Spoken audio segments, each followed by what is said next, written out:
各位海内外的观众朋友，大家好。您还记得筱君台湾 Plus 在3年前创立的第一天吗？当时没有任何的资源，我自掏腰包，筚路蓝缕走过来，一心只想守住这个信念——台湾价值。过去3年来，一路走来，跌跌撞撞，非常的不容易。不过因为有您，我撑了下来。我们的观看次数已经达到了2亿5千万，订阅的人数也突破了47万人。这个数字代表每一个关心台湾、关心国际、关心真相的灵魂。也许您曾经在深夜看着筱君姐对着镜头娓娓道来，也许您也曾经在混乱的新闻洪流中，靠着我们的理性分析，找到了重新站起来的力量。不瞒您说，我一度想要放弃，不止一度，数度，因为这条路很艰辛、很漫长，而且是孤独的。一人难挑千金担，捉襟见肘会有的，因为没有政党澳元，没有政府资源，你一定很难想象。3年来就是这样子势单力薄，一路苦撑，只差没有倾家荡产。当然，很多人会问啊，那筱君姐你是怎么撑下来的？其实我的逻辑，我的哲学很简单，省一点，我们牙关一咬就过去了。所以每一次看到有人加入付费会员，我都会安慰自己，还是有人愿意跟你一起走下去的。筱君姐诚挚邀请您成为我们频道的付费会员，帮我们一起守住这个频道，不用很多，只要您愿意，不管是100元，请筱君姐每个月喝一杯咖啡，或者是3000元，一样，筱君姐都充满了感激。在台湾迈向民主的道路上，你我一起为子孙留下足迹。感谢您一路的相挺，也期待您加入我们的行列，点选加入会员，让真实的声音不被淹没。我们是为了您而存在的频道，你们也是让我继续存在的最大的支撑力道。有心就有力，我们永不放弃。Thank you and welcome all of you to the first session of this year's Dargalan Forum. After hearing the exciting speech by our president and also the former Prime Minister of the United Kingdom, Boris Johnson, I believe that all of you will be excited about what will come out in this session. This session is about the new geopolitical security landscape in the Indo-Pacific. Of course, we know that the Indo-Pacific is about 3/5 of the world population and 2/3 of world trade. But in addition to that, the war in Ukraine 3 years ago integrates the European theater and Indo-Pacific security environment altogether. But in addition to those integrations, in the past years, the Chinese aggressiveness, as well as U.S. policy changes since year 2017, also fundamentally changed the security development and environment for the Indo-Pacific as well. But I think that this is not just about the U.S.-China competition in the Indo-Pacific. What the country in this region react would also play a very significant role. So you can see that in these first sessions, for the first time, usually when we talk about security, we always have a United American here at the podium. But this time, probably for the first time that we do not have any Americans here. But that is intended because we want to highlight the agency of the country in these regions, so that we have 5 distinguished panelists. They all have a very distinguished career in their belt. The first one to speak will be Dr. Gloria Mercado. She's a chairperson and chief executive officer of the Asian Center for Excellence in Development and Security in the Philippines. Of course, she also is a seasoned career bureaucrat, have very extensive experience working at the Philippine National Security Councils as a senior undersecretary for the education, among other positions. And then she'll be followed by Dr. Raya Mohan, Distinguished Fellow, Council for Strategic and Defense Research, Delhi, India. And Dr. Mohan is a very well security and strategic writer in his field, not only in India but also in Indo-Pacific. I'm a big fan of his writing. Every month he publishes a ISAS in the Singapore think tank. I'm an avid reader for that publications. So the tip my hat to him. And then the third one will be Dr. Tomohiko Taniguchi. Especially he's specifically appointed as professor of University of Tsukuba, Japan. But I think the other experience that Dr. Tomohiko Taniguchi carried is that he's a special policy advisor to former Prime Minister Abe Shinzo. Various Abe Shinzo's his very important speech, including the confluence of two seas, and among others, for the Indo-Pacific strategy, is actually under Dr. Taniguchi Tomohiko's his writings. And then the next, it will be very own from Taiwan, Dr. Chen Mumin. He's just appointed as ambassador of Taiwan to India, and actually he was about to depart today, but for this specific event, he delayed his arrival to India for 1 day, so that he will depart tomorrow. So we are really glad to have him. And then last one but not least is Honorable Jason Kenney from Canada, 18th Premier of the Alberta, and he is also former Canadian Defense Minister. So we'll speak in this order, and each one will have 10 minutes. So Dr. Gloria, please.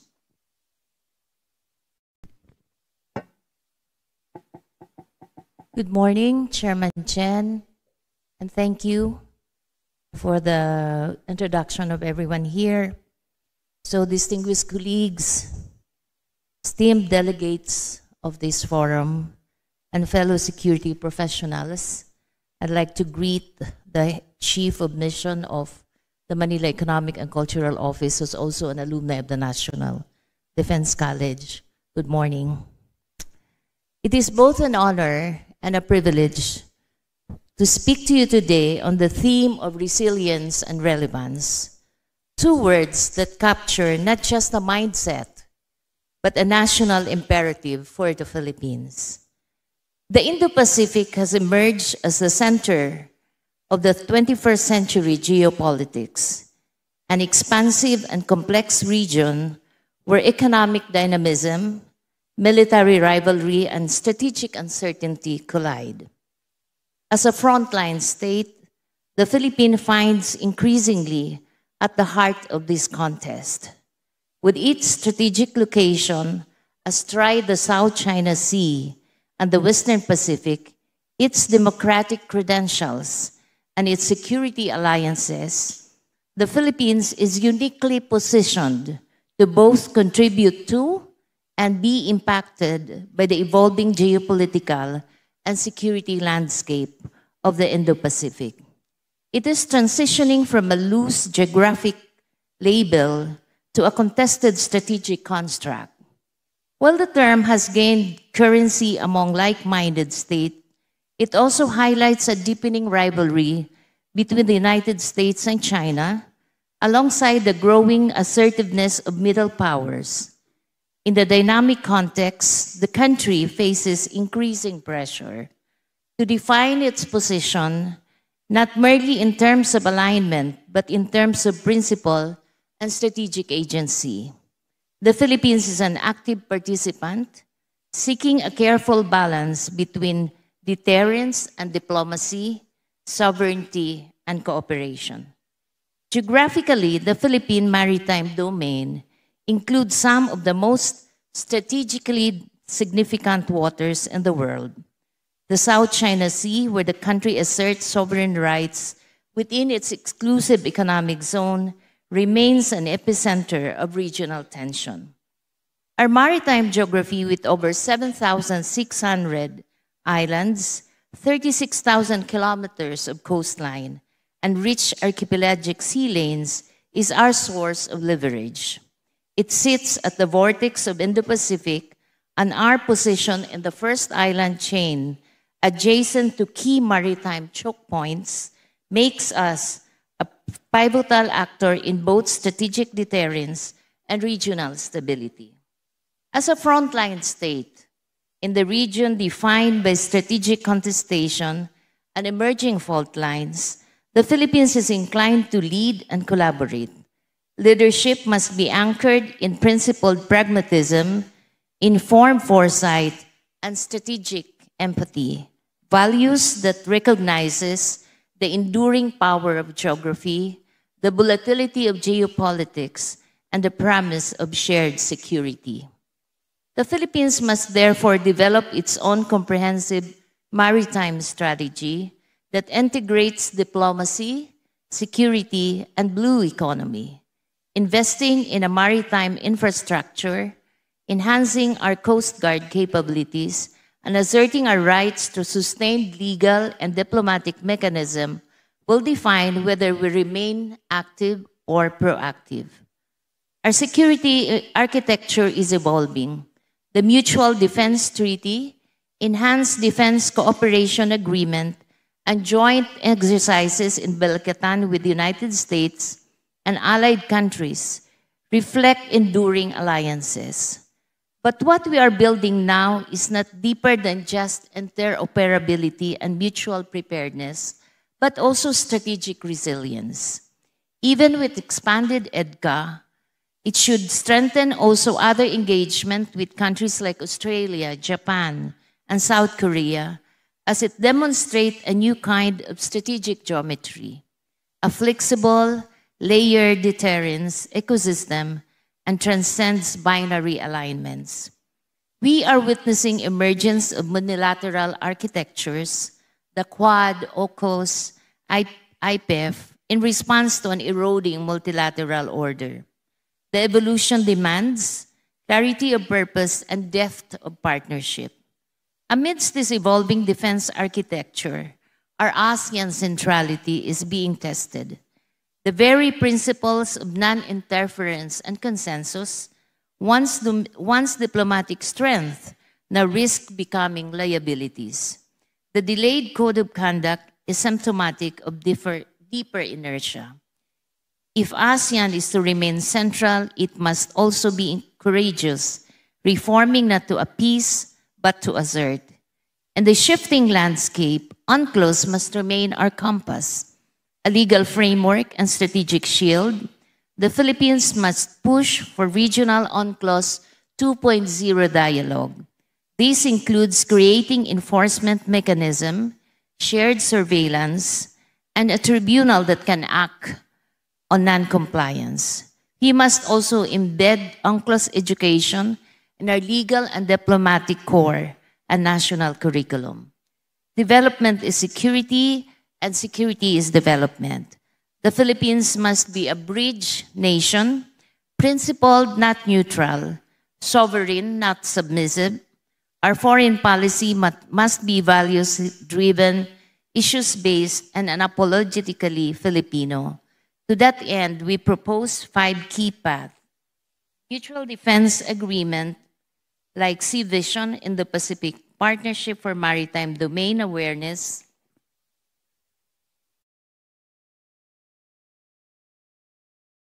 disaster resilience hubs in Cebu and Davao, critical infrastructure, foreign equity restriction must be updated with cybersecurity in mind, and push for rotational ASEAN Security Council for eminent persons to fast-track reform. In sum, security in the framework of Indo-Pacific is not just about survival. It is about who we are and what we choose to stand for. When history places us in the crossroad, let our people and this region find us as a source of principled strength and quiet courage. After all, in the age of uncertainty, as whether we are from small or big country, we must all be both a shield and a bridge. Therefore, for the Philippines, it should be resilient and relevance within the Indo-Pacific framework. Thank you and good morning. Thank you, Dr.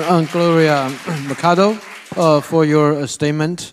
I think at the end of your speech, we talk about the security is not just about survival, it's about who we are and what we choose to sign for. That's quite important. So with that in mind, next I'd like to invite Dr. Ram Mohan for your comment. Thank you. Thank you. I hope I can maintain the discipline of the speaker who finished on time.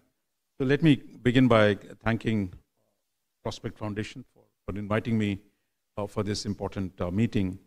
And we gather at a time when most of the world's major contradictions are today converging in Taiwan. As President Lai and Prime Minister Johnson pointed out, the shifting great power relations, the contestation on technology, and the changing dynamics of alliances, all are going to be playing out in and around Taiwan. So it's really, for me, it's a privilege to be part of this debate. So let me just make three broad points in my presentation. First, I think all of us are trying to cope with a profound change in the US strategic orientation.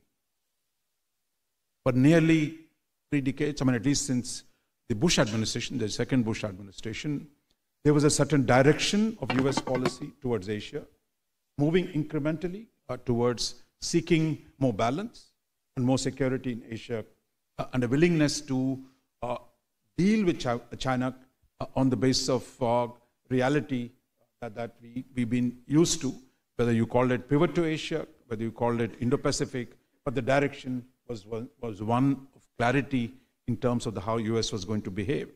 But I think that has changed definitively in the last year or so, I mean, under the Trump administration.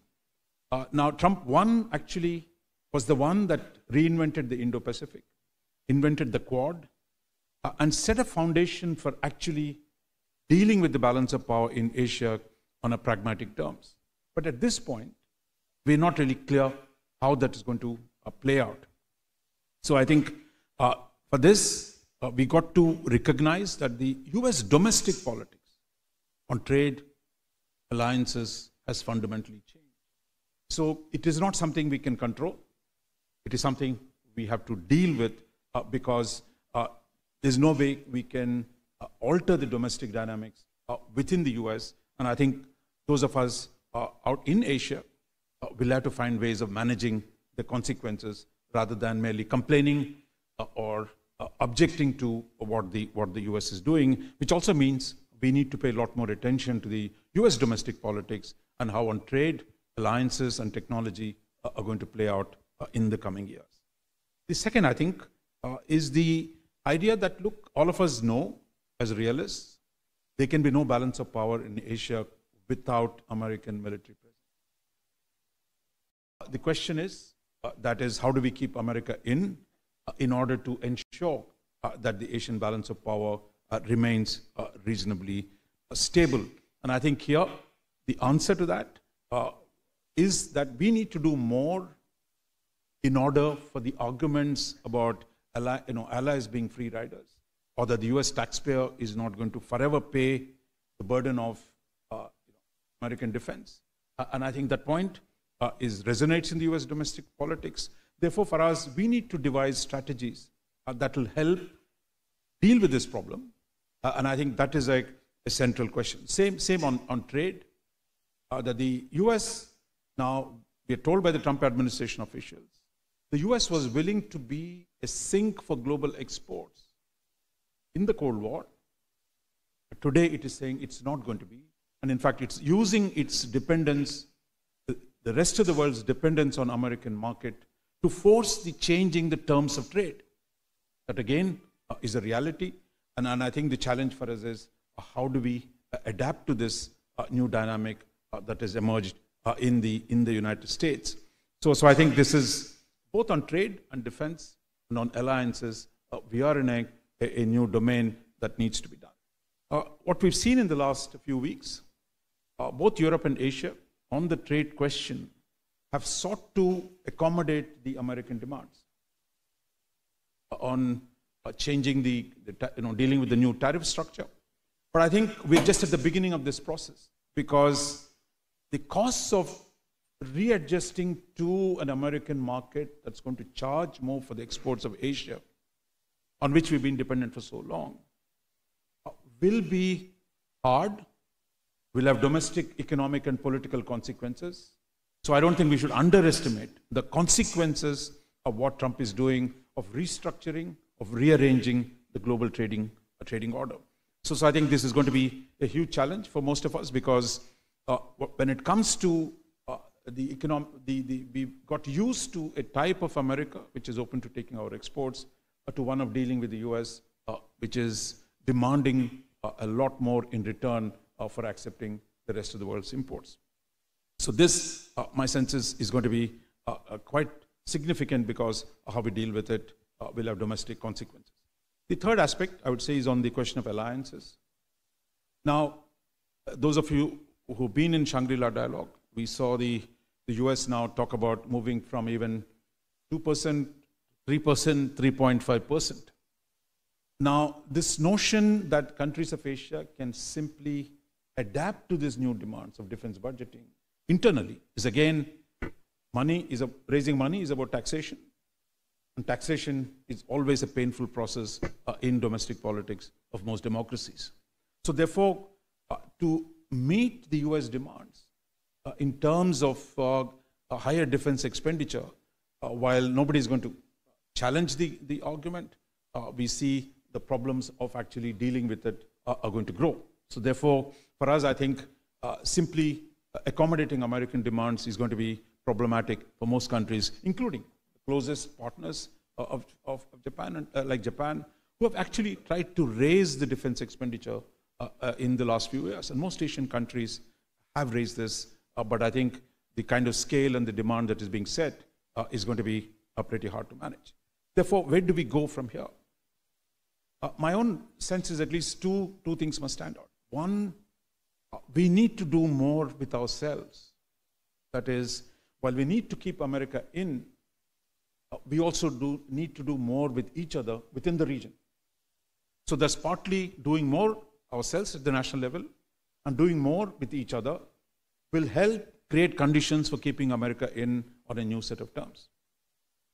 Without that effort and merely hoping things will go back to the pre-Trump era, I think would be a mistake. So therefore, I think we all have, as the moderator of this panel, I think, said, we all have agency, and I think the idea that we can leave it to the Americans to deal with the problems, and we don't have to do very much. I think that attitude has to change.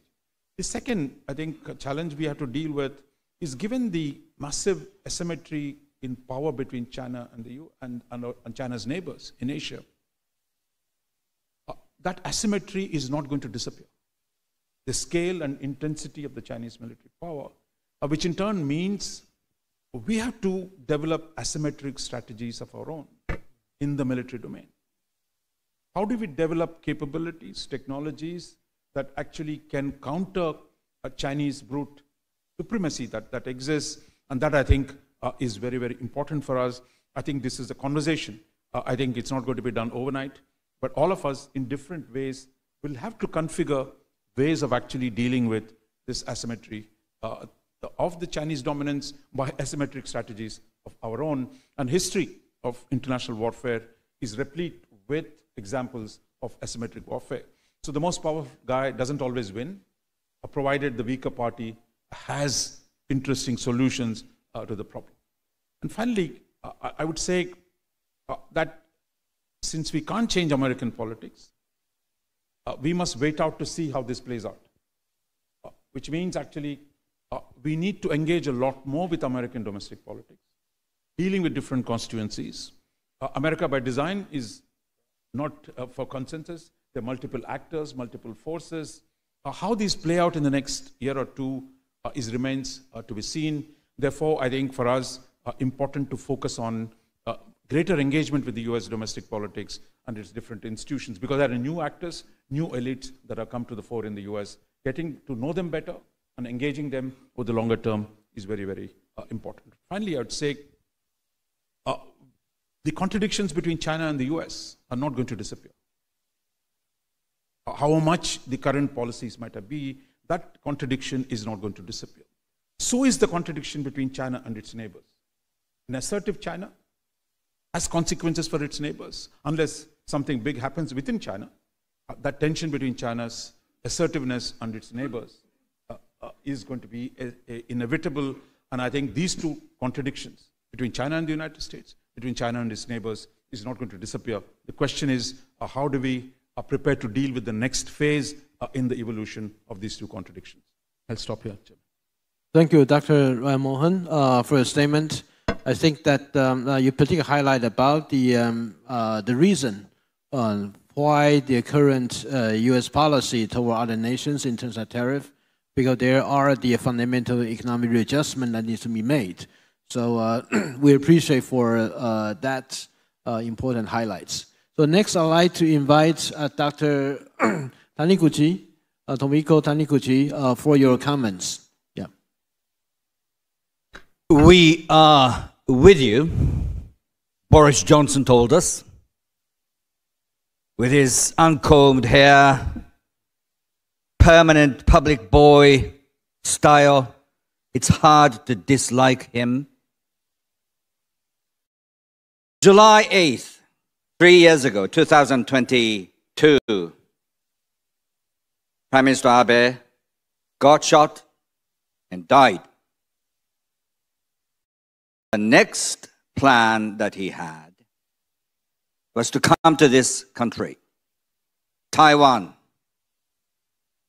I'm sure he would have delivered a powerful speech to the Taiwanese audience.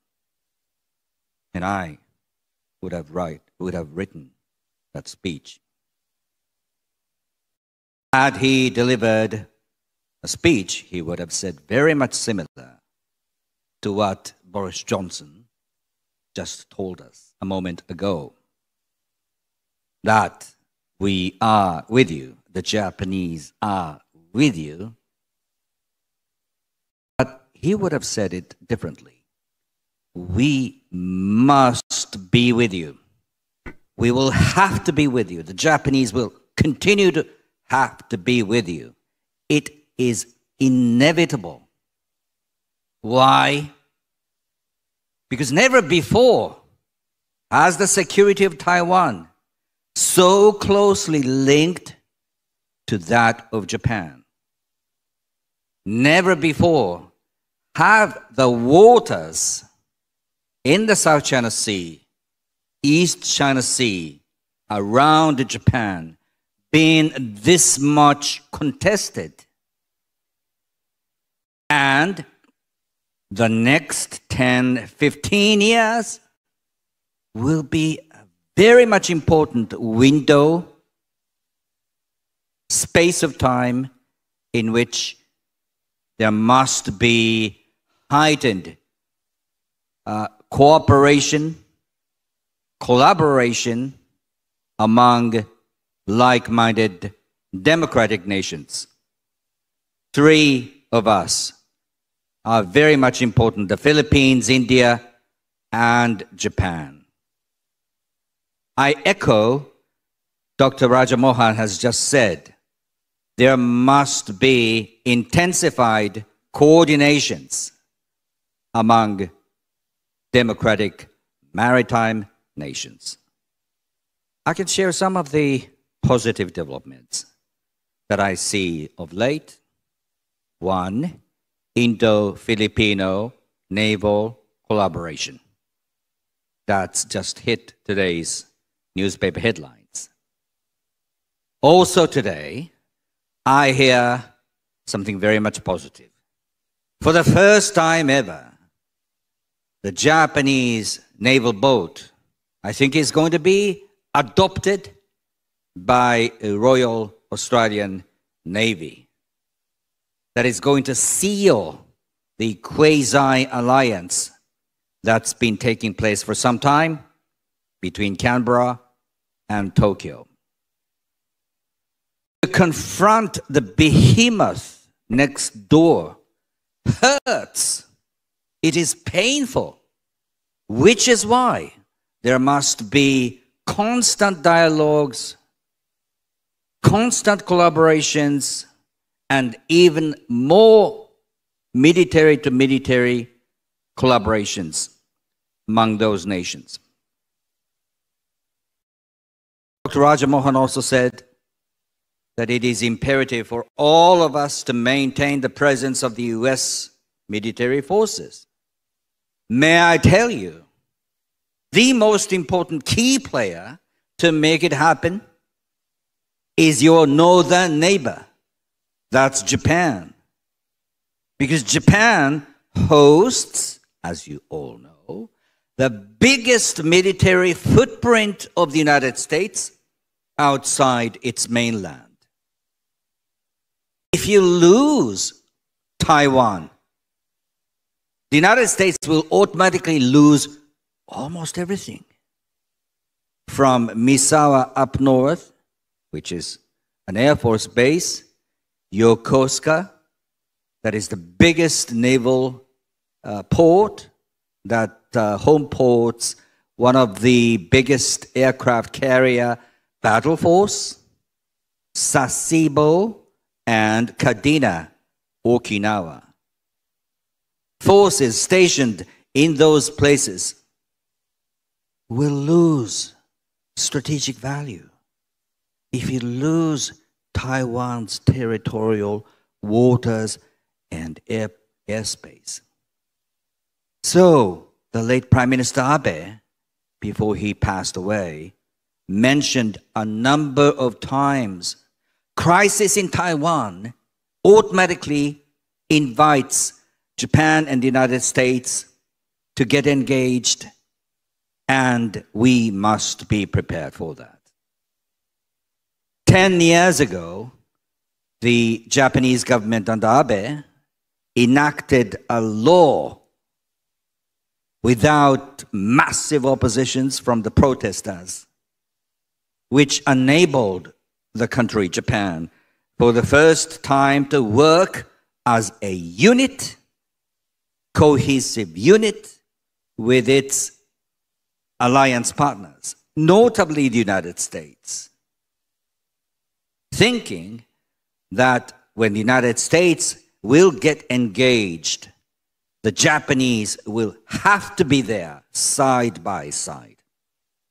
Since that time, the framework has been broadened to include other alliance partners, the Philippines, Australia, India.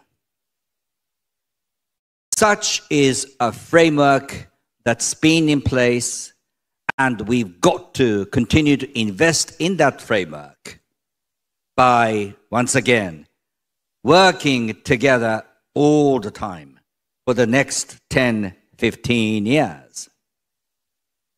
Xi Jinping has his own biological clock. So he will get even more frustrated going forward. And he will find it even more imperative for China to annex Taiwan. They say Taiwan is part of China. Taiwanese identity is something else. Just as Japanese identity has been quite different from what the Chinese want the Japanese to be. We've been a proud nation. The Japanese have always been proud, just as an outlier of Chinese civilization. We're proud to be an outlier.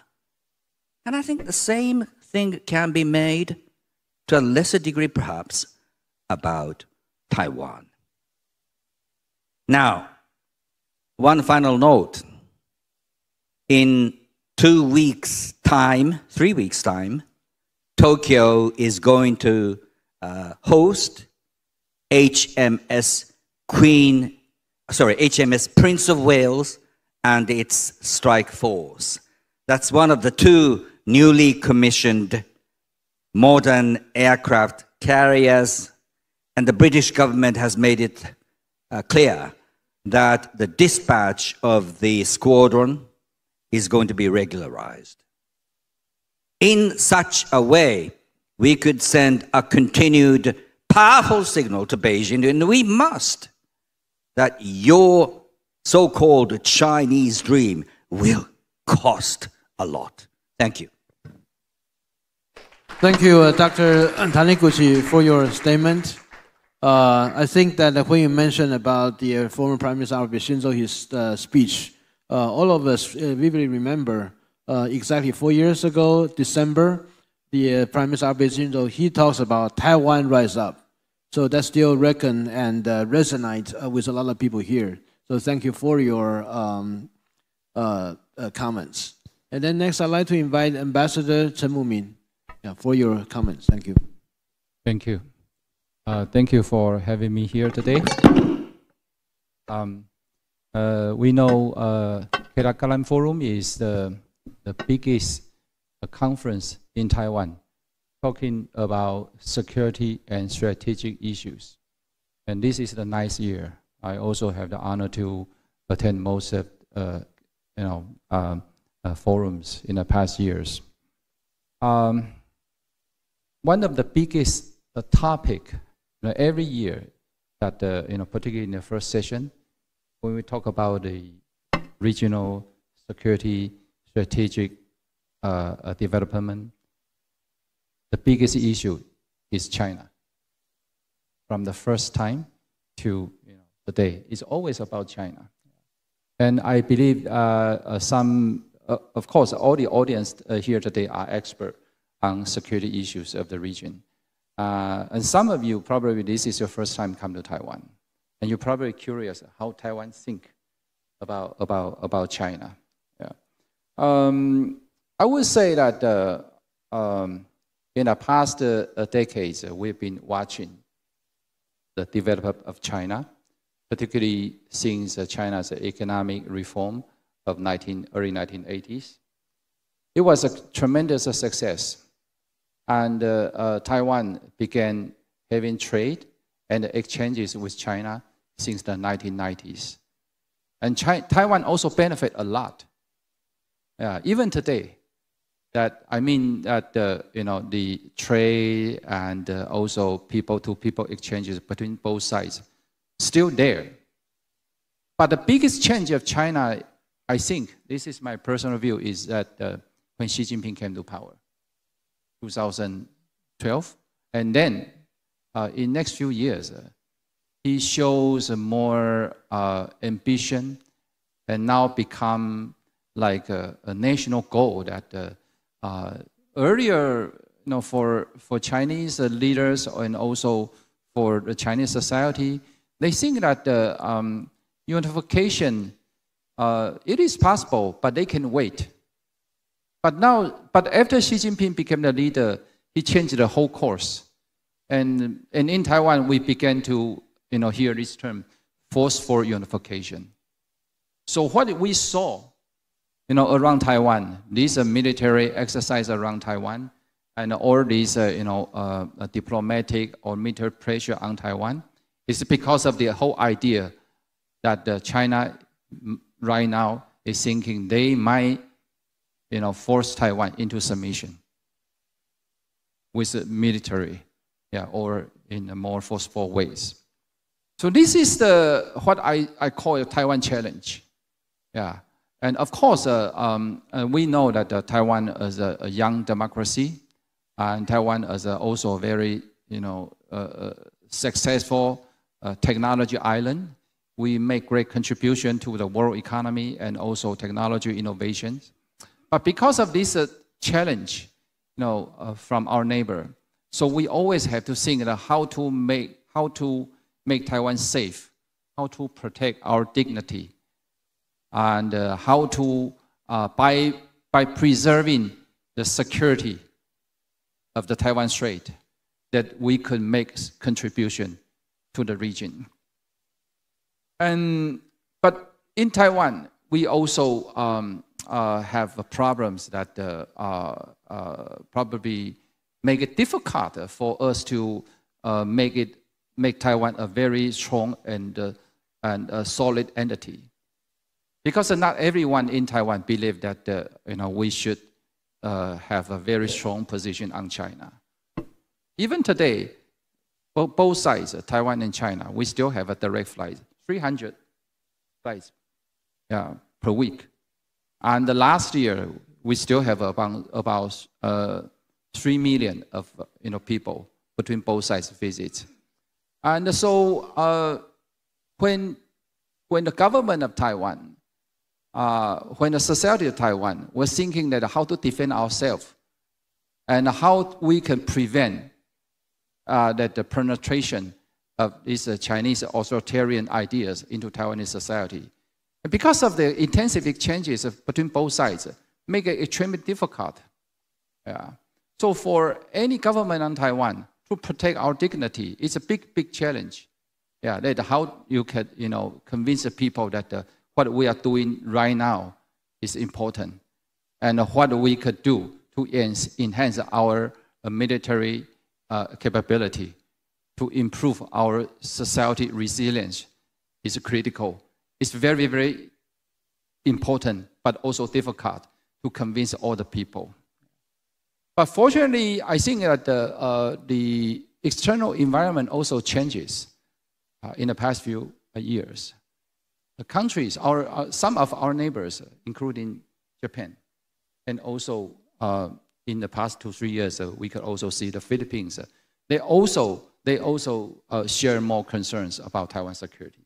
So we could see that there are more exchanges and also cooperation between both sides. The purpose is to create and also to enhance a more security environment in the region. And on the other hand, I think that Taiwan also want to send a message to the whole world that what Taiwan can do to make our world safer. And the purpose for Taiwan, of course, is to defend ourselves, but also to try to find a way that how we could watch China closely. And because we know that China is a political system, that Xi Jinping as a leader, and that he and the whole society authoritarian, it's not natural. That China's economy is in recession in the past few years. So how we could see China closely and prevent China from becoming more unstable is very, very important. So I think what I want to say in the end is first we have to cooperate to make a more a security environment in the Taiwan Strait and also in the Indo-Pacific. And second, we have to watch China closely and prevent all kinds of scenarios to watch out what China and Xi Jinping and also Chinese government in the future. And third, I think that the most important thing is that Taiwan has to continue preserving and also protecting our democracy. This is, I think, the most important thing. That even Taiwan share a lot of things with China, cultural, history, language. But I think that Taiwan, we still have our own dignity, and we have our own identity. This is something we have to try our best to preserve. Okay, so I'll stop here. And so later, maybe we will have more discussion on this issue. Thank you. Thank you, Ambassador Chen Mumin, for your comments. Now, next, I'd like to invite Defense Minister Jason Kenney for your comment. Thank you. Well, thank you. Very happy. Is one of the most outspoken supporters of Taiwan and Canadian politics for 30 years. Very happy and proud to be here to say that Canada is sometimes an afterthought in these discussions about Indo-Pacific security and strategy, but I think that we're on the cusp of changing that. I think that Canada is waking out of its naivete about the nature of the Beijing regime and may be moving towards playing a much larger role economically and strategically in this region. Maybe a little context here. In 1970, Prime Minister Pierre Trudeau, Justin's dad, recognized the People's Republic of China, I think, was the second major Western country to do so. And ever since then, until recently, the Canadian political and economic elites had a very close and at times almost incestuous relationship with senior PRC Politburo level leadership, which I think compromised our objectivity in looking at the broader Indo-Pacific region. In fact, in the 1970s, we had a massive strategic rupture with the country that I think is our natural anchor alliance in Asia, which is India, over nuclearization of, weaponization of nuclear technology. And most of our commercial and diplomatic efforts were focused on the PRC very early on. That started to change under Prime Minister Harper between 2005 and 2015, the government in which I played a role. But even then, I had a cabinet colleague who was our Minister of Foreign Affairs who, in his first day in office, having been briefed by his officials, referred to the PRC as a Canadian ally. And Justin Trudeau, who just thankfully left after a decade in office, once said that his most preferred country in the world after Canada was, quotes, the basic dictatorship of China. He went on to explain it's because it's a dictatorship that they can do big things like build windmills and solar panels.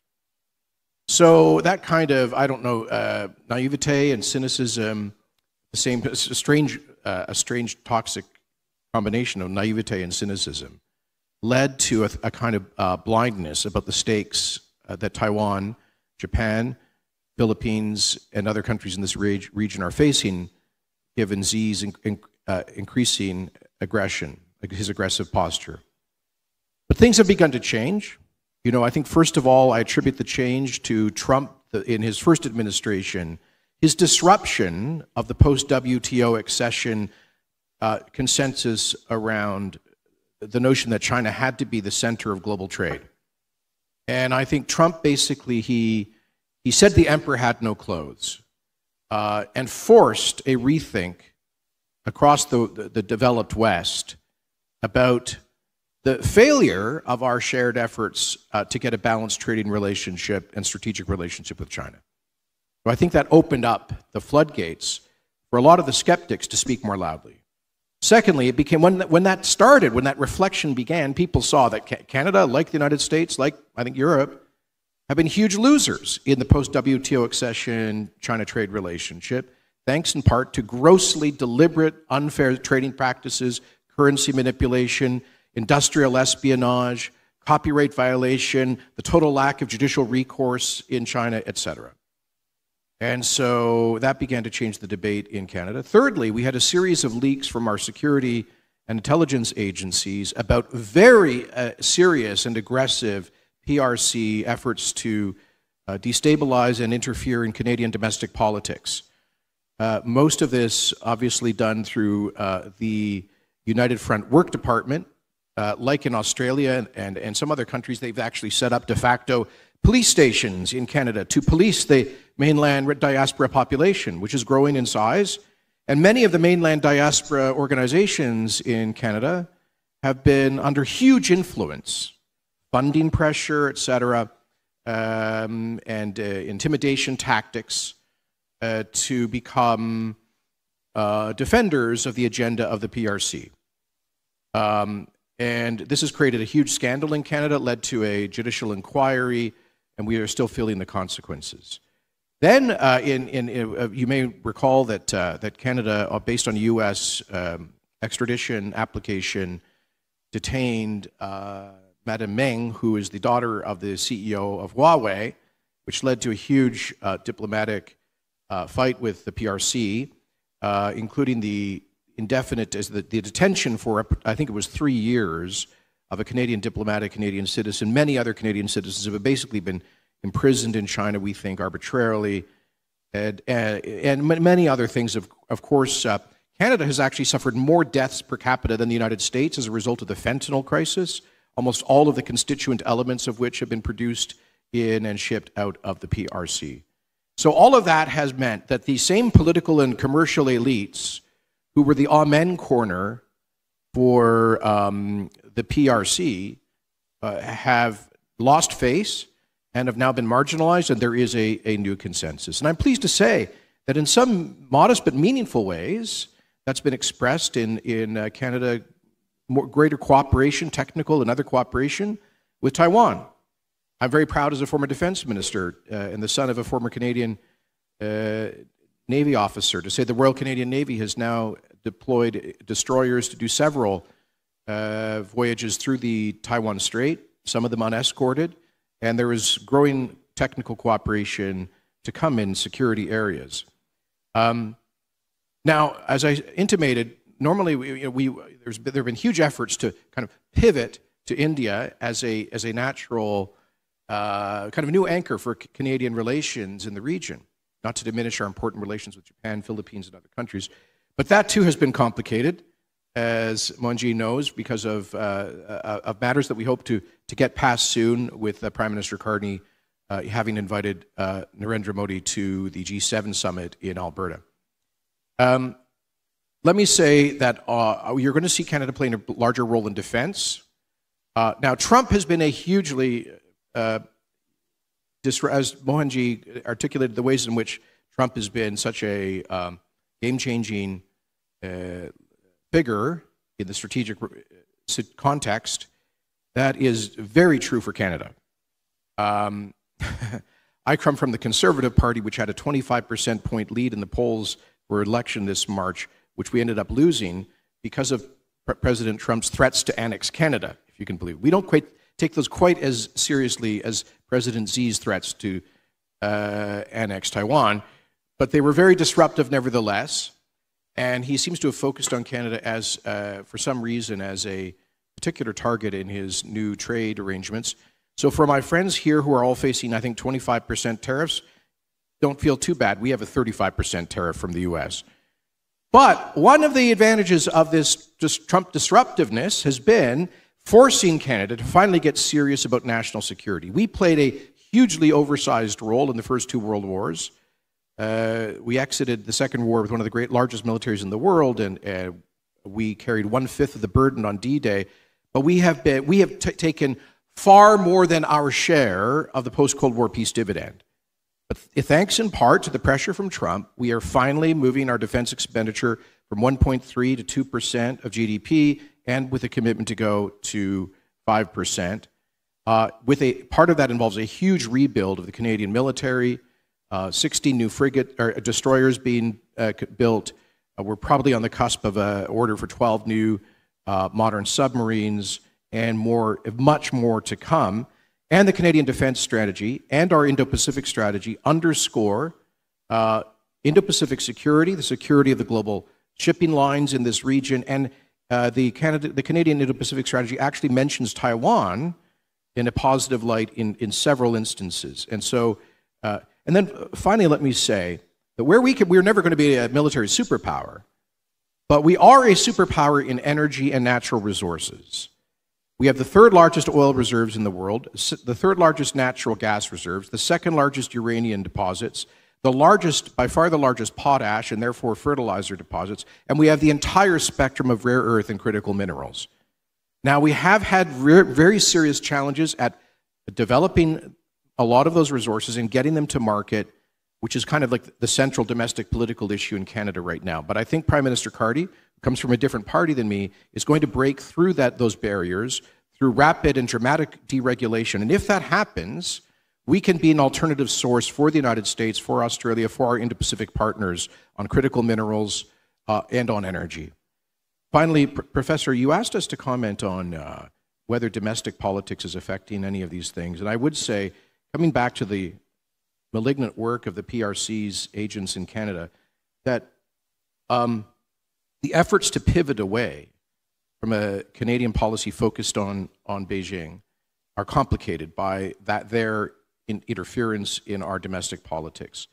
And finally, let me say that when we talk about the Indo-Pacific, we should not imagine that Europe is on a different planet. I think Prime Minister Johnson was exactly right.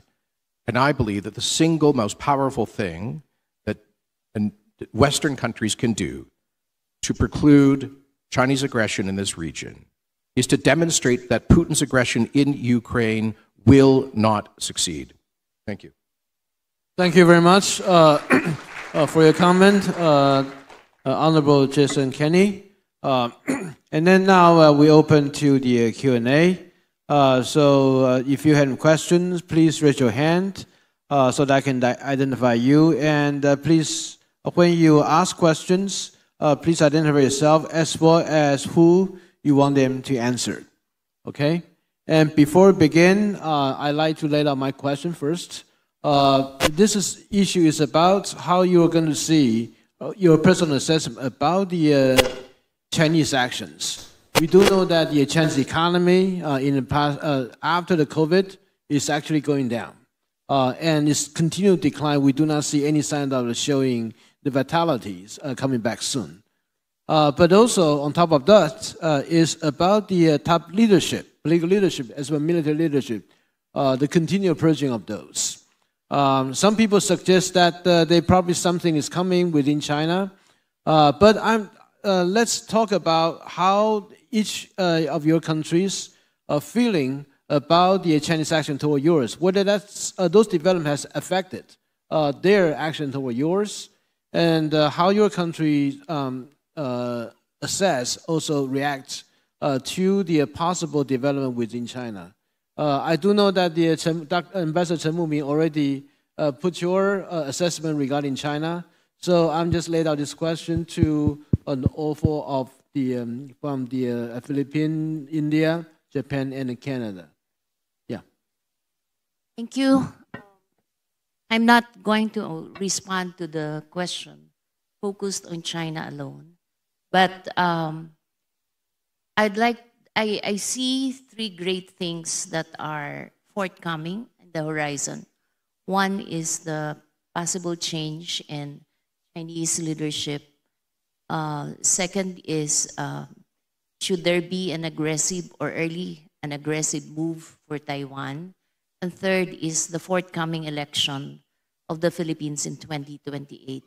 So while there are challenges, internal challenges in China right now, even a change of leadership would mean continuous assertion of regional aggressiveness. And that's going to be very impactful for the Philippines, because that would mean we have to continue to put up with all the water cannons and occupation of some of our islands. But the Philippines would always respond within the context of law, within the context of collaboration with other countries, and also within what is allowed by international order.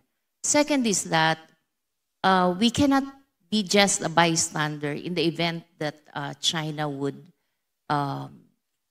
invade or be aggressive with Taiwan, for the simple reason that anything that happens in Taiwan would actually affect the Philippines. Number one, we have 200,000 Filipinos in Taiwan, and 160,000 of them are overseas Filipino workers. Other than that, 46% of our semiconductors and ICTs are linked to Taiwan. So it has big implications, not only economically, but also are very deep people-to-people relations. And our election would have also strong implications in Indo-Pacific, considering that we have strong contenders for 2028 that are considered to be pro-China. And so we are worried that should those personalities win in the 2028, there's going to be a pivot back to China. So our elections has been marred. The midterm election has been marred by disinformation and even an attack on our Commission of Election. So we have seen that the digital space has been weaponized already. So there are so many things that we need to consider insofar as what our government and what our people should do in the forthcoming days. So with that, I would like to say that it's a lot of big work, not only for the Philippines, but for all other countries who believe that the Philippines can be a model of how it stand up to all the coercions through cooperations and rule of law. Thank you. Thank you. Roger? I agree with I think that, look, China's economy slowed down. But here is the problem. I mean, at close to $20 trillion, with the domination of the global manufacturing sector, I don't know exactly 35% of what, and monopolies on critical tech sectors. So China's capacity to bargain with the US, even a confrontational US, its capacity to put economic pressure on the other countries will remain for a long term. So therefore, how do we survive the interdependence with China while reducing it over a period? I think that's a big policy challenge for most of us, and I think that problem is going to be enduring for a long time to come. The second, I think, is the Chinese, for us at least in India, though India has stood up, we still have about 50,000 troops at 17,000 feet facing China. But the fact is, Chinese military power is growing. And for us in India in particular, we saw in the case of the recent India's conflict with Pakistan, that their supply of weapons to Pakistan, their ability to, shall we say, undermine India in its own neighborhood remains strong. And as long as China's economic power and military power grow, that capacities will increase. So therefore, again, we come back to the point of military strategies, asymmetric military strategies. The third point is, I think Chinese capacity to intervene in the domestic politics of its neighbors. For a long time, our American liberal friends said, look, Chinese talk about non-intervention, it's such a stupid thing. So now we are seeing Chinese ability to intervene, which is a serious consequence. And my sense is that Chinese interventions in the neighboring countries have increased in pursuit of political objectives, economic objectives, all across its vast frontier. But so the challenge for us is, with the US that has taken aggressive bullying on economic issues, there are factions in all of our countries which in any case argue it's worthless fighting with the Chinese. Why are we fighting with the Chinese? Let's be good neighbors. We don't want to choose, which is again a common refrain. That strand of opinion, which I think in India at least, because of our conflicts with China, had declined. Now I think those who say, look, you can't trust the US, you have to find a way to accommodate China, I think those sentiments will grow. And that takes us back to the importance of managing US-India-China, US relationship with China's neighbors once again becomes central. But in the interim, how do we work through the disruptive America and aggressive China, the consequences for our domestic policies? That's a reality in all the countries. Thank you. And Dr. Taniguchi.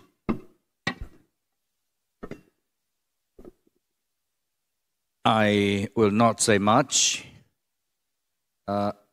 One point that I should like to point out is that there must be an innovative way to collaborate among three militaries, the Filipino, Taiwanese, and Japanese. You may or may not be aware, there has been absolutely no interaction, no collaboration, no cooperation between the Taiwanese military and the Japanese. We must be more innovative. And to be innovative takes courage, boldness. And it is very much important for us, the Filipinos, the Taiwanese, and the Japanese, to have the kind of political leadership that can stand tall no matter how intimidating and bullish the Chinese are. But pragmatically speaking, the fact that there's no dialogue, collaboration between the Taiwanese military and the Japanese concerns me very much. Okay, thank you. And Honorable Jason Kenney, you would like to say something? Give me a question again. About the Chinese, the Chinese economy, the problems they are facing right now, as well as the political and the military leadership purging that's also going on. How would Canada assess those developments, and would those actions in China affect the Chinese action toward Canada? Well, they have. Look, they've been imposing all sorts of arbitrary sanctions on us for political reasons, and we've been sort of collateral damage, if you will, in the U.S.-China trade disputes. But my own view is that there is a fundamental weakness in the regime. We've all known this for a long time. I think it's coming to a head, and I'm by no means an unmitigated fan of President Trump, but I think he deserves great credit for having identified the strategic threat posed by Xi's leadership. And I hope the Americans in these trade negotiations with the PRC and the potential imposition of secondary tariffs for PRC's cooperation with Putin, I hope the Americans don't lose heart. I'm a little concerned that there are some of the kind of Wall Street types in the administration, Secretary Bessent, Secretary Lutnick, whose primary constituency is Wall Street and the bond markets, who desperately want economic peace with China. But I hope the president follows his instincts on this and keeps up the pressure. And I think that will accelerate the very deep internal economic problems that the PRC is facing. Thank you. You want to say something, Ambassador? Yeah, because I just spoke 8 minutes. I have 2 more minutes too. No, I think the one advantage of being Taiwanese is here in Taiwan, we could watch China closely and knowing the real situation. Recently, I talked to a company boss, a Taiwanese company who invests in China for decades, and I asked him the current situation. He said that he continue his company's operation in China, but he will not increase investment. He said he will stay in China as long as he could continue making profits, but he knows there's a risk if he get deeper in China, so he will not increase any investment. So I think that that explains why in the past few years you see that Taiwanese investment in China decreased, but Taiwanese trade with China continue. Okay, and but in the long term, I think that China is still in recession. This is a very, very important signal, to us. But on the other hand, if you look at China's leadership, and whether Xi Jinping and the CCP is in a very strong and solid position, I think so far still yes. So this makes this regime extremely dangerous, because when they have domestic economic problem, but on the other hand, they try to maintain a very strong and a solid, a rule in the society. This will make them more aggressive. Yeah. But so far, I think that most of countries in this region, I mean in Asia, they consider the current strategic situation as a strategic rivalry between China and the US. And particularly for small countries, they don't want to take risk. As long as they can benefit from doing business with China and the US, they will continue to maintain relation with both sides. But Taiwan has no choice. Taiwan has no option. What Taiwan can do? Yeah, of course that we still do business with China, but China is never our friend.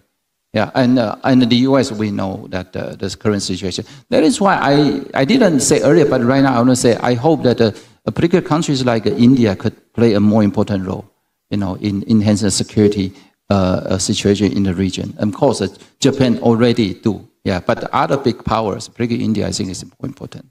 Yeah, thank you, Ambassador. And I think that with the Trump tariff that's about to impose on a lot of countries, the economic relationship with China definitely will be changed. So that is a new factor we have to factor in. That hasn't really hit anybody yet. So yes, I'm sorry for only left about the 22 minutes for people to ask questions, but please don't be shy that raise your hand so that I can see you. All right, I saw several hands. There are these hands here from the gentleman, also the hands there. So these two, please. Jason Chen of Formosa Republican Association. I have a question for Mr. Taniguchi. You mentioned your concern in your last comment. I would like to know if you have any suggestion to overcome your concern and make improvements of the situation. Thank you.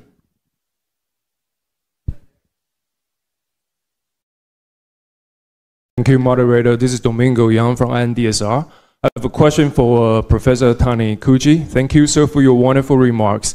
I think it is reported that the U.S. government, Bridge Kobe, has requested Japan and Australia to clarify their roles and responsibilities during Taiwan contingency.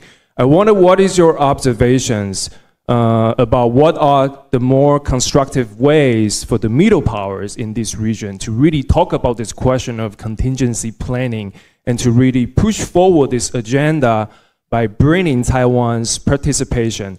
If military drills are too sensitive, what about defense industry? What about information sharing and the whole of society resilience so that we can work collaboratively about this contingency planning? Thank you. Thank you. We also have another gentleman, I think he's from Ukraine, right? Indeed. Sviatoslav Yurash, youngest member of parliament of Ukraine. My question is about different flashpoints in Indo-Pacific region. The whole world was watching with the Cambodia-Thailand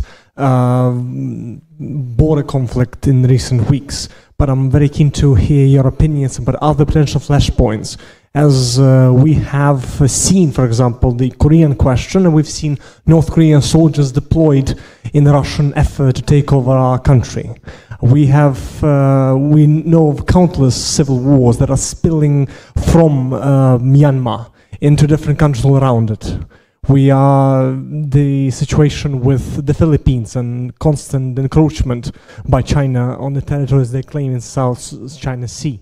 We are remembering the fact that China is claiming the whole region of India, Arunachal Pradesh, not to mention the fact that these claims are yet to be relinquished by Republic of China in Taiwan itself.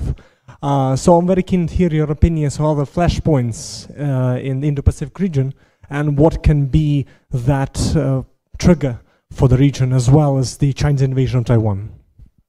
Sorry, but do you have anyone you want them to answer your question? You have a fabulous panel full of different experts. So you ask everyone? Basically, I'm sure each and every one of these experts can voice their opinion on these conflicts, which in Indo-Pacific region, sadly, are plentiful. Okay, all right.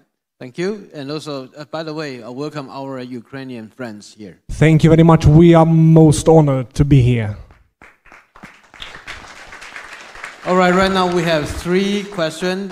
2 directly has been directed to our very own Dr. Taniguchi. And the last one, I think that invite everyone on the podium to speak. So first, the 2 questions to Dr. Taniguchi, and then everyone, if you want to speak about Ukrainian friends' questions. I think it will be a tall order for the Royal Australian Navy to come to rescue Taiwan in times of real contingency. The role to be played by the so-called middle powers in your term in peacetime is to continue to send a powerful, powerful signal to the Chinese that, as I said, fulfilling Xi Jinping's version of Chinese dream will cost a lot.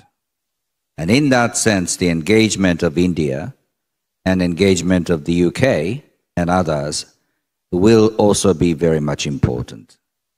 When it comes to further enriched collaboration between the Taiwanese military and Japanese self-defense forces,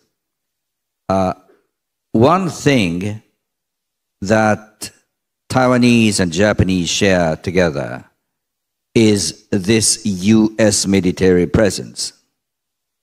And when it comes to US military presence, the host nation's role, that is to say Japan's role, will be very much important. So together with the United States, I think Japan must start the kind of collaboration needed between the Taiwanese and Japanese, perhaps in a low-profile way. Be aware that in Japan, political landscape discourse daily has been under the increasing influence of the Chinese. An increasing number of business leaders voice that we must be more careful in dealing with the Chinese. So it takes a lot of political courage. Nonetheless, the Japanese must start thinking about that by taking advantage of the fact that the Japanese and Americans have been very close. Now, let me say a little bit about the flashpoints. Yes, there are many flashpoints. The fact that the hurdle for using military force has been lowered tremendously, I think has ignited such exchanges of hostilities that you see between Cambodia and Thailand. But for the entire world, the most important flashpoint is here. Don't just forget that Taiwan is the most important element when you think about the international order and the vast stretch of the Indo-Pacific region. Thank you. And then probably I'll start with Gloria. You want to say something about a question? And Raja Mohan? Just want to about a flashpoint. Yeah, reinforce what Taniguchi-san was saying. It's really the principal flashpoint is here. Then you have Philippines and the Chinese border, maritime border. And we have the India-China-Himalayan border, which is where actually the confrontations have been going on. So therefore, I think we shouldn't bring in every little incident. I mean, what happened between Thailand and Cambodia, I mean, it's not on Chinese frontier. So therefore, you've got to distinguish between different flashpoints. So I would say, could include Japan-China maritime border. So you have the East China Sea, the South China Sea, the Taiwan Strait, and the Himalayan border. These are the four theaters where it's not just being a flashpoint draws attention, but the Chinese salami tactics of constantly changing ground reality, even as recently in the last few weeks, a situation has changed in Philippines. So I think that is the real danger for those of us on China's periphery, and not just one single flashpoint. But for Taiwan, it's an existential question. But for others, there is a constant Chinese assertiveness that keeps altering the territorial status quo in violation of every single norm of international affairs. And I agree. I think they'll calibrate their policy to avoid a flashpoint that would attract a kinetic response or American intervention, just through very carefully calibrated incremental aggression in the South China Sea and in this region. And it's what we call the frog in the pot syndrome, that people, we won't notice strategically that they're increasing aggression year after month after month and year after year. But if I just wanted to pick up on what our Ukrainian colleague has reminded us of, that what's going on in Ukraine is not just an abstract and distant interest, pardon me, to Asia. Asia is involved in that war. North Korean soldiers are fighting on Ukrainian territory right now with Chinese and North Korean armaments. The Russian military has essentially totally expended its post-Soviet deposits of weapons.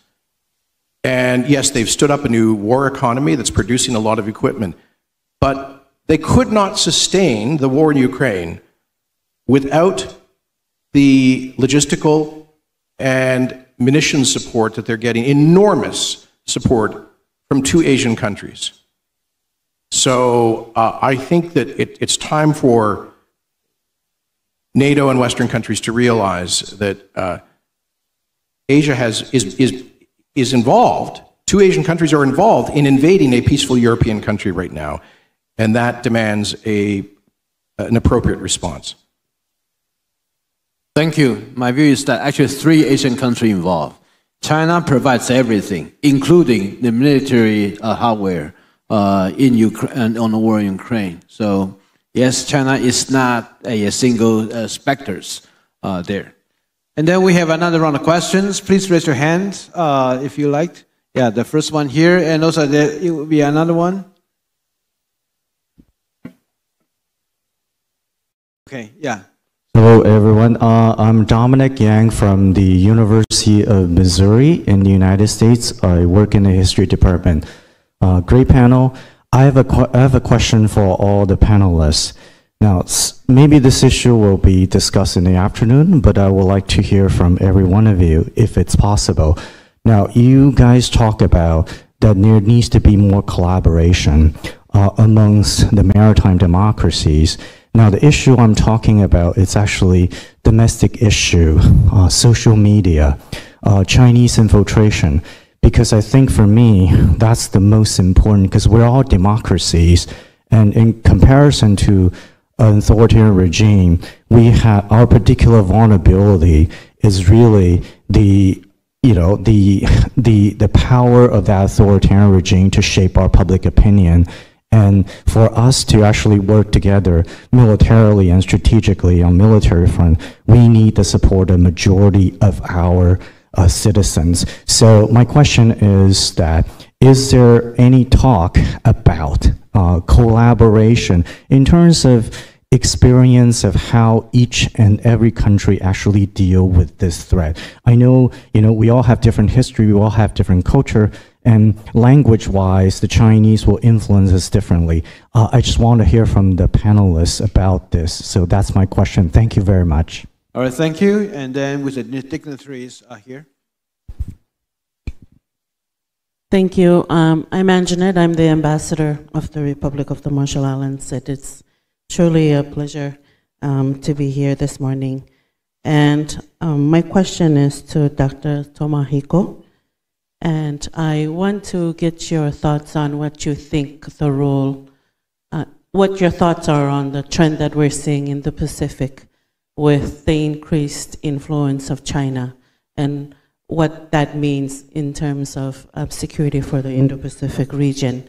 And perhaps the second question would be to everyone on the panel, what do you feel is the role of Pacific Island countries in this evolving security architecture in the Indo-Pacific region? Thank you very much.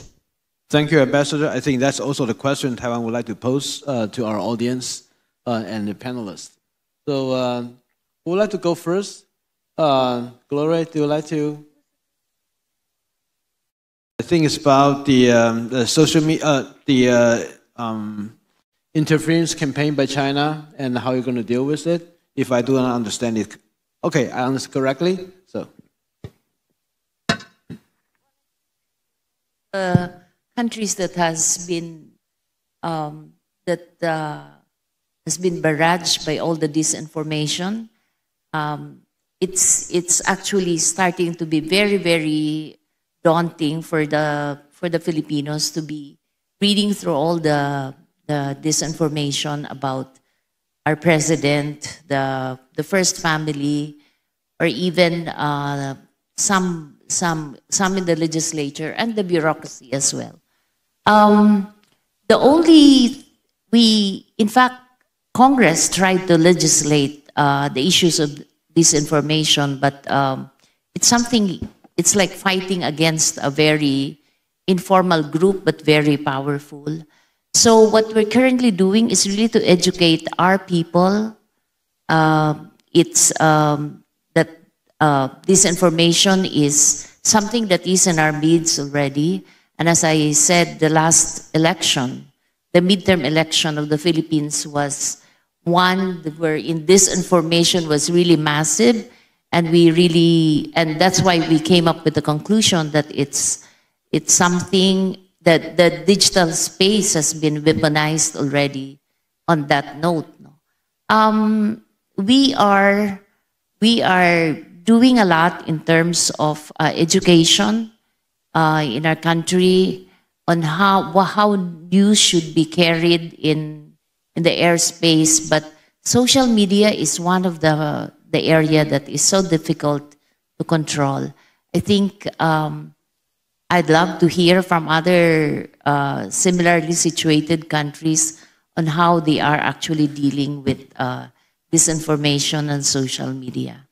But it's something which is a concern right now.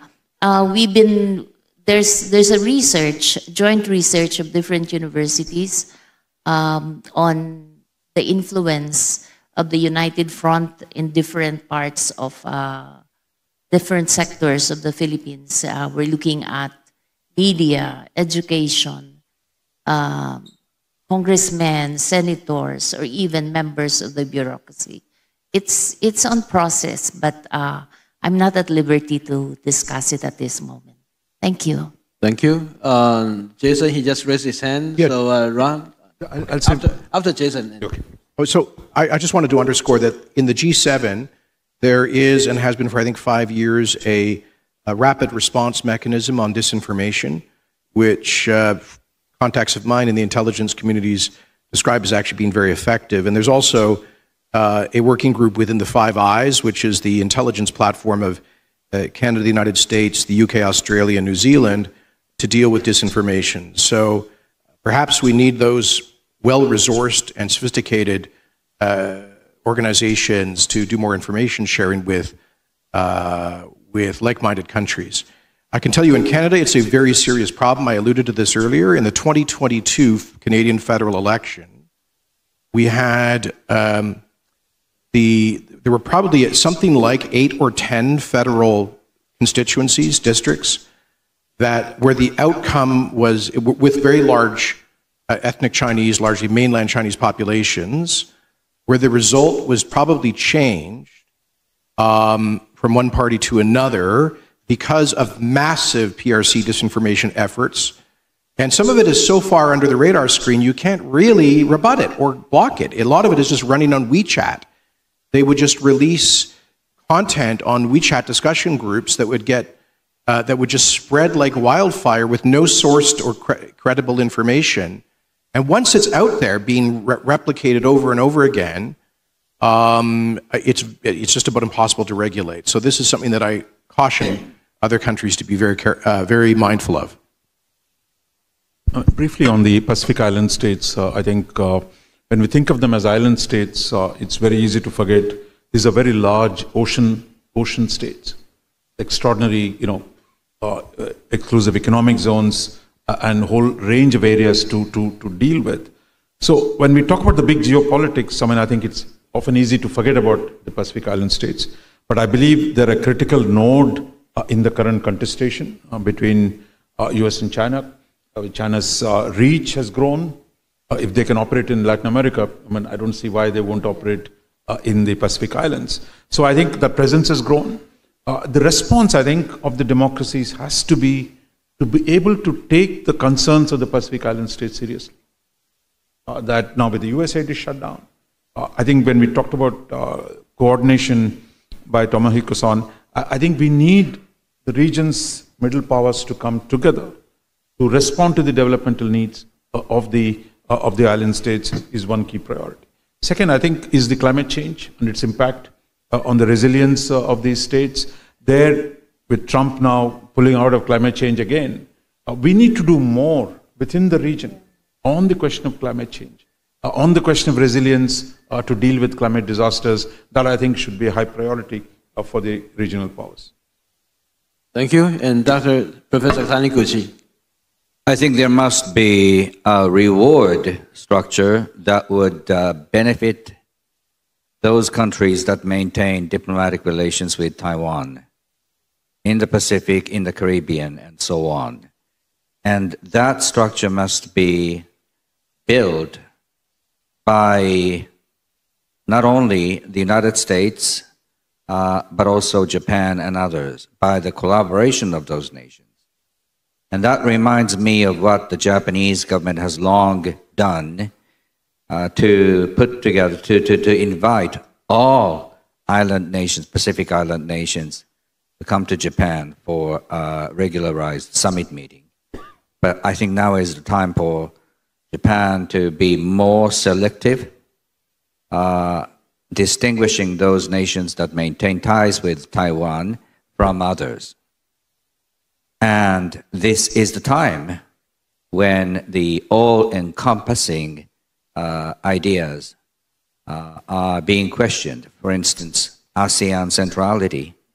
You know, that's an important mantra we still cherish. However, the reality is there are two ASEAN nations, one very much democratic and another very much falling under the influence of China. So it's a challenge for diplomats and political leaders as well, but let's just face it. Thank you. Ambassador Chen, you'd like to say something? Let me remind you, you're between us and lunch. Okay, well, yeah, regarding the disinformation campaign, actually Taiwan, you know, we are the biggest victim of China's disinformation campaign. And in the past few years, one very important progress we have is that we are now conducting programs called GCTF, Global Cooperation and Training Framework. It was the first sponsored by US, but right now I think Canada, Japan, and many other countries also get involved. And so we have different programs and invite other countries to come to Taiwan and to study and try to find appropriate strategies to fight against the disinformation campaign by China. Thank you. Now we are just on time that about to conclude these sessions. So please join me, give a big applause of hands to the panelists on the audience for giving us a very insightful conversation. Thank you very much. 今天的台湾不是在选择要不要脱离中国，而是我们应该去深刻去追问一个问题：我们真的曾经是中国的一部分吗？从国际法角度，有史以来第一个真正拥有台湾全岛领土主权的国家是日本。台湾不需要从哪里来独立出来，我们本来就不是哪一个国家的附属。我们需要的是什么？是完成那一段被冻结的历史。旧金山合约让台澎领土主权不属于任何国家。中日合约是确定的这一件事情。开罗宣言跟波茨坦公告里头似乎也被错误解读。开罗宣言它是一个宣言，类似 MOU 嘛，不具有法律效力，没有效力，弄给人骗嘛。马英九经常就用开罗宣言说，依据开罗宣言，台湾是他的，那中国的。弄得很骗。国际法早就已经为我们留下一条通往尊严的道路，让台湾的人民真正做一次选择，为台湾写下未来的名字。各位海内外的观众朋友，大家好。您还记得筱君台湾 Plus 在3年前创立的第一天吗？当时没有任何的资源，我自掏腰包，筚路蓝缕走过来，一心只想守住这个信念——台湾价值。过去3年来，一路走来，跌跌撞撞，非常的不容易。不过因为有您，我撑了下来。我们的观看次数已经达到了2亿5千万。订阅的人数也突破了47万人，这个数字代表每一个关心台湾、关心国际、关心真相的灵魂。也许您曾经在深夜看着筱君姐对着镜头娓娓道来，也许您也曾经在混乱的新闻洪流中，靠着我们的理性分析，找到了重新站起来的力量。不瞒您说，我一度想要放弃。不止一度，数度，因为这条路很艰辛、很漫长，而且是孤独的。一人难挑千金担，捉襟见肘会有的，因为没有政党澳元，没有政府资源，你一定很难想象。3年来就是这样子势单力薄，一路苦撑，只差没有倾家荡产。当然，很多人会问啊，那小君姐你是怎么撑下来的？其实我的逻辑、我的哲学很简单，省一点，我们牙关一咬就过去了。所以每一次看到有人加入付费会员，我都会安慰自己，还是有人愿意跟你一起走下去的。小君姐诚挚邀请您成为我们频道的付费会员，帮我们一起守住这个频道，不用很多，只要您愿意，不管是100元，请小君姐每个月喝一杯咖啡，或者是3000元，一样，小君姐都充满了感激。在台湾迈向民主的道路上，你我一起为子孙留下足迹。感谢您一路的相挺，也期待您加入我们的行列，点选加入会员，让真实的声音不被淹没。我们是为了您而存在的频道，你们也是让我继续存在的最大的支撑力道。有心就有力，我们永不放弃。